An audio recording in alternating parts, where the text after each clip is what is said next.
Ушул инсан Жапашев Чынтурган. 1946 жылы 10 майда Эркештам кыштоосунда туулган. 1955 жылы азыркы Чоң Каракол айылына үй бүлөсү менен көчүп келген. 7 жылдык маданият мектебинде 1 класска чейин окуган. 1959 жылдары атасы мал багып, ошол себептүү Кызыл Айга жашап калышат. Ал жерде 3-4 жылча малда жүрүп, кийин айрым бир себептер менен Алай районунун борбору болгон Гүлчө айылына келүүгө туура келет. Менин тага журтумда дагы мындай майда чүйдө мына жамакчы деп коет. Ошондой жамакчылар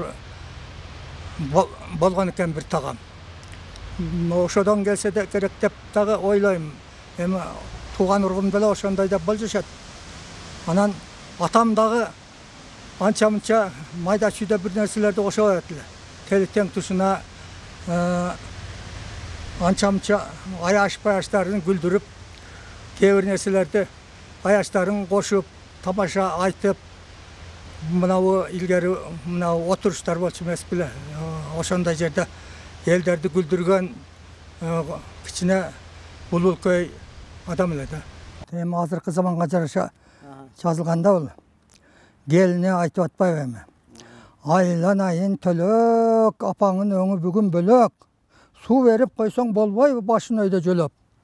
Алганча Жигулинин акчасын төлөп, ананда мен келгенче эсен аман төрөп, кетпегейл апаң келбес жайга жөнөп. Анан өзү эле өлсө мейли эле, 6000 сом пенсиясы кошо өлөт деп келини буркурайт, эптеп эстебес деп өпкөлөп дейт. Чынтурган ака көз ПМКда Союз багында 12 жылдан ашыгыраак иштедик. Ошондо мына райондордо биздин организацияларда кичинеден иркесе болуп турчу. Ошо иркеседе ырдап жүргөндө ошо Чынтурган аканын 1-2 куплеттерин билип калчу элем. Ошо азырга чейин кулагымда мейли айтып берейин. Биз чылаган ылайларга кыштар тизилип, үйлөр бүтсө тойлор өтөт, келин жүгүнүп, ушул колдо жерде жаткан турпак таштардан жан киргизип коебуз чындап тирилтип. Жүктөп келип кум сагылды сууга киринтип, цемент косок бетон болот бекен биригип, 8 саатта 80 тонна жердин байлыгын жан киргизип коебуз биз чындап тирилтип. Болбосун деп Гүлчөбүздө көчө көркөмсүз, Гүлчөбүзгө 5 метр далай төккөнбүз. 5 жылдыкта чагылгандай жарык чачып биз элибиздин сыноосунан ичак өткөнбүз деп ушу ырдап Чынтурган ака менен ушу бирге жүргөнбүз. Ошентип турмуштук себептер менен 4-класстан кийин билим алуусун уланта албай калат. Бирок кийинчерээк 1967 жылдары Макаренко мектебинде 10-класста аяктап, ошол эле жылы Ош курулуш техникумунда билимин улантат. Окуусун аяктагандан кийин эмгек жолун Алай МСОнун курулуш штатында бригадир болуу менен баштайт.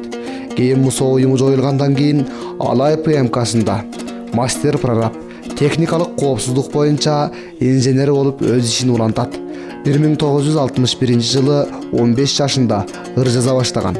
Дүкөндөн кайткан Касым, басканы бачым, эшикке колу тийип-тийбей, ey деди, о катын, о тууган өлүптүр баягы бизге жакын. Бир көлө түшүп кабагы, мындай десе боло аялы. Ай шашма, ай сөзүң жок бандан башка. Мен дагы жоолгонбу депмен, тиги сүттөн ашкан акча. Бул өнөрүн мен кайда билейин. Бул багы бирге чоңойсоң дагы көп билинбеген, угулбаган, жашыруу нерселери болуп турбайбы?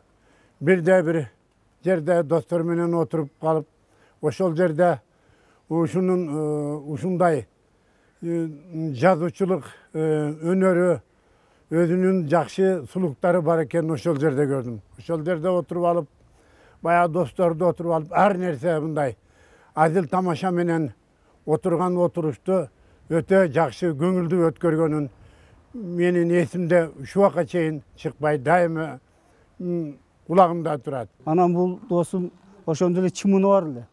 Көп нерсени айтат эле. Умар Хаямдын көп рубаяларды айтат эле.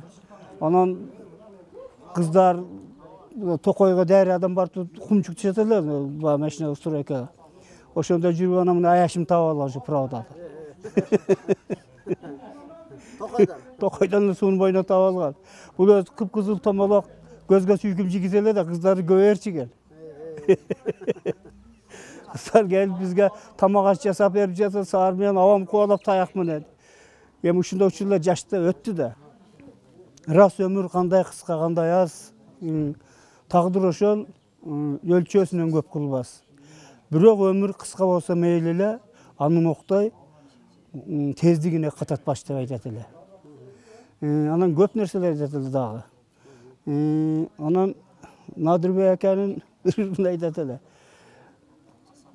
Уйкум менен таттуу асыл жандан уктабасам, кумарым жазылбаган, кеч киргенде суналып өлүк болуп, ар түнү көрдө жатам казылбаган деп. Жашынан эле көргөн окшойт азар. Жанагы кызыңдын абалы бүгүн абдан начар. Десе медсестра базар, мындай деди бөлүм башчы Назар. 10 күнүнөн мунун ачыл элек туруп бир күлү оорукана болуп калыптыр үйү. Оозуна май салсаң да эми оңолчуда эмес түрү. Өлгүдөй болуп өзүбүз куп эле карадык күнү түнү. Алаканын ачып дарыга акча сунганын көрбөдүм түбү. Эми өлсө өлө берсин, бүгүн медиктер күнү. 1970 жубайы Максат экөө үй бүлө куруп, турмуштун даңгыр жолуна аттанып, жылдар өтүп 4 уул, 1 кызды болушат. Учурда байбиче болуп, энебиз Максат менен 16 небере, 2 чеберенин ардактуу чоң ата чоң эне, таята таенелери, калктын кадырман карысы.